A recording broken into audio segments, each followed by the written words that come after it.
ओम शांति 10 अप्रैल 2023 ईश्वरीय ज्ञान। आज की मुरली। मीठे बच्चे, श्रेष्ठ बनने के लिए सदा श्रीमत पर चलते रहो। लक्ष्मी नारायण भी श्रीमत से इतने श्रेष्ठ बने हैं। प्रश्न: भक्ति में गौमुख का यादगार क्यों बनाया है? उत्तर: क्योंकि संगम पर बाप ने ज्ञान का कलश माताओं के ऊपर रखा है। तुम माताओं के मुख से ज्ञान अमृत निकलता है, जिससे सब पावन बन जाते हैं। इसलिए भक्ति में गौमुख का यादगार बना दिया है। तुम गौ माताएं हो, तुम ही सबकी मनोकामनाएं पूर्ण करती हो, इसलिए यादगार बने हुए हैं। गीत: नयनहीन को राह बताओ प्रभु। ओम शांति। बच्चों ने गीत सुना। भक्ति मार्ग वाले बच्चे बाप को पुकारते हैं कि हम जो नयनहीन बुद्धिहीन बन गए हैं, हमें राह बताओ। हे प्रभु जी, याद करते हैं अपने बाप को। उनको परमपिता परमात्मा कहा जाता है। सभी जीव की आत्माएं बाप को याद करती हैं। हम इस पतित दुनिया में बहुत दुखी हैं, दर दर धक्के खाते रहते हैं। जहाँ भी जाते हैं उनके ऑक्यूपेशन का कुछ भी पता नहीं कि हम किसके पास जाते हैं। शिव के मंदिर में जाते हैं, परंतु उनको पता नहीं कि शिव कौन है। जहाँ भी जाएंगे जाकर माथा टेकेंगे, जानते नहीं कि वह कौन है, कब आए थे। लक्ष्मी नारायण के मंदिर में भी जाते हैं, लेकिन जानते नहीं कि यह कब आए, कैसे राजी लिया, कुछ भी पता नहीं। दिलवाड़ा मंदिर में जाते हैं, वहाँ आदिदेव बैठा है, परंतु जानते नहीं यह कौन है। जगदम्बा के पास जाते हैं, परंतु वह कब आई, क्या किया, कुछ नहीं जानते। सिर्फ माथा जाकर टेकते हैं, प्रार्थना करते हैं, बच्चा दो, यह दो, वह दो, जानते कुछ भी नहीं। गौमुख पर जाते हैं, कितनी मेहनत करके सीढ़ी उतरते चढ़ते हैं, पता कुछ भी नहीं कि वहाँ क्या रखा है। एक पत्थर का गौ का मुख बनाया है। कहते हैं गौ के मुख से गंगा जल निकलता है। अब जानवर के मुख से अमृत थोड़ी ही निकलता। तीर्थों पर जाते हैं, किसके भी ऑक्यूपेशन को नहीं जानते हैं। यह कब आए, क्या आकर किया, हम क्यों पूछते हैं। बुद्धिहीन होने के कारण पुकारते हैं, हे प्रभु, हे बाबा, क्योंकि वह सबका बाप है। मनुष्य के 3 बाप कहे जाते। एक है आत्माओं का बाप शिव, दूसरा सारे मनुष्य सृष्टि अथवा मनुष्य सृजरे का रचता प्रजापिता ब्रह्मा, तीसरा फिर लौकिक बाप। भक्त भी एक भगवान को याद करते हैं कि नयनहीन को आकर राह दिखाओ, जो हम सदा ऐसे बने। यह कलयुग तो है ही दुखधाम, सतयुग है सुखधाम, और जहाँ से हम आए पाट बजाने, उनको शांति धाम कहा जाता है। आत्मा को यह शरीर रूपी बाजा अथवा यह कर्मेंद्रियाँ यहाँ मिलती हैं, जिससे आत्मा कर्म करती है। आत्मा तो है अविनाशी, शरीर है विनाशी। आत्मा है पारलौकिक परमपिता परमात्मा की संतान, शरीर है लौकिक बाप की संतान। आत्मा का बाप एक ही है। उनको याद करने से भी कर्म विनाश होता है, वर्षा मिलता है। बेहद के शांति और सुख का वर्षा कोई मनुष्य मात्र से मिल नहीं सकता, चाहे कोई भी हो। ब्रह्मा विष्णु शंकर को भी देवता कहा जाता। परमात्मा एक शिव है। शिव परमात्माए नमः, ब्रह्मा परमात्माए नमः नहीं कहेंगे तो यह भी जो मंदिर आदि हैं, उनके ऑक्यूपेशन को कोई नहीं जानते। ऊंच ते ऊंच परमपिता परमात्मा शिव है, फिर रचना रचते हैं ब्रह्मा विष्णु शंकर की।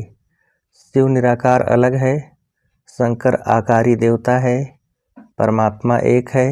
यह पहेली अच्छी रीति समझाना चाहिए। पहले तो बाप को जानना चाहिए, जो बाप स्वर्ग का रचता है, मनुष्य तो भक्ति में धक्के खाते रहते हैं। लक्ष्मी नारायण तो हैं स्वर्ग के मालिक, वहाँ तो सदैव सुख ही सुख है। यहाँ सभी दुखी हैं, ये दुनिया ही पतित है। सतयुग में भारत पवित्र गृहस्थ आश्रम था। यथा राजा रानी तथा प्रजा सब पावन थे। पतित को पावन बनाने वाला एक ही परमपिता परमात्मा है। राधे कृष्ण सतयुग के प्रिंस प्रिंसेज हैं, जो स्वयं बर्बाद लक्ष्मी नारायण बनते हैं। स्वर्ग को कहा जाता है शिवालय। अब बाप सबको पावन बना रहे हैं इन भारत माताओं द्वारा, जिन्हों पर ही ज्ञान का कलश रखा जाता है। भारत में पवित्र राज्य था, अभी है अपवित्र राज्य। गृहस्थ धर्म के बदले गृहस्थ अधर्म हो गया है। फिर बाप आकर पावन बनाते हैं। बाप आत्माओं से बात करते हैं, हे परमपिता परमात्मा आया हूँ, मैं परमपिता परमात्मा आया हूँ। आत्मा परमात्मा अलग रहे बहुकाल।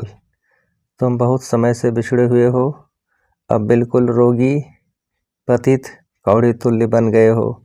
फिर तुमको अगर मेरे जैसा बनना है तो पुरुषार्थ करो। यह भारत माता शक्ति अवतार हैं। यह शिव बाबा को अपना बाप मानती हैं। उनसे योग लगाने से शक्ति मिलती है, जिससे 5 विकारों पर जीत पाकर माया जीते जगत जीत बनते हैं। यह हार जीत का खेल है। यह वर्ल्ड की हिस्ट्री ज्योग्राफी समझने से तुम चक्रवर्ती राजा बन सकते हो। बाप ही स्वर्ग के लिए पवित्रता सुख शांति का वर्षा देते हैं। यह राजयोग है, हठ योगी राजयोग सिखा न सके। अभी तुम बच्चों को श्रीमत मिलती है, जिससे तुम श्रेष्ठ बन रहे हो। रावण की मत से तुम भ्रष्ट बने हो। भारत अब रावण की मत पर चलने से इतना दुखी कंगाल बना है। जगदम्बा सबकी मनोकामनाएं पूर्ण करने वाली थी, वह भी माता थी। जगदम्बा ने श्रीमत पर भारत को स्वर्ग बनाया था, इसलिए उनकी इतनी महिमा गाई जाती है। पवित्रता के बगैर तुम पवित्र दुनिया का मालिक बन नहीं सकेंगे। आधा कल भक्ति मार्ग चलता है। अब बाप कहते हैं फिर पावन दुनिया का मालिक बनना है तो आकर समझो। अब श्रीमत मिलती है तो उन पर चलना है। मेरा तो एक शिव बाबा, दूसरा न कोई। मनुष्य तो 84 जन्म लेते हैं। तुम शक्तियाँ हो, शिव बाबा से योग लगाने से तुमको शक्ति मिलेगी, नहीं तो कभी स्वर्ग के मालिक बन नहीं सकेंगे। पारलौकिक बाप से 21 जन्मों का वर्षा मिलता ही है संगम पर, इसलिए पुरुषार्थ करना है। बच्चों का भी कल्याण करना है, फिर स्वर्ग के मालिक बन जाएंगे। यह राजयोग की पाठशाला है। भगवान वाच, बच्चे मैं तुमको राजयोग सिखलाता हूँ, जिससे तुम राजाओं का राजा स्वर्ग के मालिक बनेंगे। सिर्फ बाप को याद करो तो अंतमति सो गति हो जाएगी। बाप सुखधाम में भेज देंगे। बाप कहते हैं मैं ही आकर सबको शांति धाम सुख धाम में ले जाता हूँ। सतयुग त्रेता में यह भक्ति आदि होती नहीं, वहाँ तो 21 जन्म अथाह सुख हैं। अब बाप कहते हैं इस रावण पर जीत पहनो। विकार के लिए शादी करना अपनी बर्बादी करना है। परमपिता परमात्मा ने ऑर्डिनेंस निकाला है कि पवित्र बनो तो जगत का मालिक बनेंगे। इस दुख धाम से शांति धाम सुख धाम में चलना चाहते हो तो यह बातें समझो। तुम जानते हो सिवाय बाप के कोई भी मनुष्य को भगवान कहना रांग है। भगवान है ही एक। अभी तुम बच्चे शिव परमात्मा की, ब्रह्मा विष्णु शंकर की, लक्ष्मी नारायण आदि की सबकी बायोग्राफी जानते हो। अब तुम श्रीमत से ऐसे लक्ष्मी नारायण समान श्रेष्ठ बन सकते हो। पवित्र तो जरूर बनना है। परमपिता परमात्मा की श्रीमत पर एक बाप को याद करते रहेंगे और पवित्र बनेंगे तो 21 जन्म का राज्य भाग्य मिलेगा। कितनी सहज बात है। यह समझने से तुम भक्ति के धक्कों से, रोने पीटने से 21 जन्म छूट सकते हो। समझाना है सतयुग की स्थापना कैसे होती है, फिर यह चक्र कैसे फिरता है। सारे वर्ल्ड की हिस्ट्री ज्योग्राफी को समझो। यह तो मनुष्य ही समझेंगे। एक बाप की श्रीमत पर चलना है। सर्व पर दया तो एक बाप ही करते हैं। वह ज्ञान का सागर, सुख का सागर है। वही इन माताओं को ज्ञान का कलश देते हैं, जिससे यह सबको पावन बना सकती हैं। बाकी पानी की गंगा पावन नहीं बना सकती है। यह गौ माताएं हैं जिन्हों को ज्ञान का कलश मिलता है। यहाँ तो पढ़ाई है, पढ़कर देवता बनना है। ब्राह्मण देवता, क्षत्रिय, वैश्य और शूद्र यह वर्ण हैं। ऐसे यह 84 जन्मों का चक्र फिरता रहता है। इस चक्र को जानने से तुम चक्रवर्ती राजा रानी बन सकते हो। अच्छा, बाप दादा और मीठी मीठी जगदम्बा माँ का सिकीलते बच्चों प्रति याद, प्यार और गुड मॉर्निंग। रूहानी बाप की रूहानी बच्चों को नमस्ते। हम रूहानी बच्चों की रूहानी बाप को नमस्ते। धारणा के लिए मुख्य सार, पहली पॉइंट, पवित्रता के बल से श्रीमत पर चल भारत को स्वर्ग बनाने की सेवा करनी है। सबको एक बाप का ऑर्डिनेंस सुनाना है कि पवित्र बनो तो पवित्र दुनिया के मालिक बनेंगे। दूसरी पॉइंट, हर एक को 3 बाप का परिचय दे, दुख धाम से शांति धाम और सुख धाम में चलने की राह दिखानी है, भटकने से छुड़ाना है। वरदान, मर्यादा पुरुषोत्तम बन, सदा उड़ती कला में उड़ने वाले नंबर 1 विजयी भव। विस्तार, नंबर 1 की निशानी है हर बात में विन करने वाले, किसी भी बात में हार न हो, सदा विजयी। यदि चलते चलते कभी हार होती है तो उसका कारण है मर्यादाओं में नीचे ऊपर होना, लेकिन यह संगम युग है, मर्यादा पुरुषोत्तम बनने का युग। पुरुष नहीं, नारी नहीं, लेकिन पुरुषोत्तम है। इसी स्मृति में सदा रहो तो उड़ती कला में जाते रहेंगे, नीचे नहीं रुकेंगे। उड़ती कला वाला सेकंड में सर्व समस्याएं पार कर लेगा। स्लोगन, एक बाप के श्रेष्ठ संग में रहो तो दूसरा कोई संग प्रभाव नहीं डाल सकता। एक बाप के श्रेष्ठ संग में रहो तो दूसरा कोई संग प्रभाव नहीं डाल सकता। अब मातेश्वरी जी के अनमोल महावाक्य। हम मनुष्य आत्माओं को पहले कौन सी मुख्य पॉइंट बुद्धि में रखनी है, जिस पर खूब अटेंशन रखना है। पहले तो अपने को यह पक्का निश्चय रखना है कि हमको पढ़ाने वाला कौन है। दूसरी पॉइंट है, हम सभी मनुष्य आत्माएं हैं और परमात्मा हमारा पिता है। हम आत्मा बच्चे और परमात्मा बाप, दोनों अलग अलग चीज़ हैं।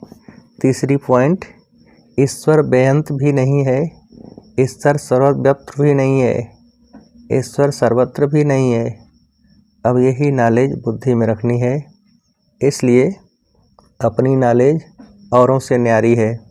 भले दुनियावी मनुष्य समझते हैं हमको परमात्मा का ज्ञान है।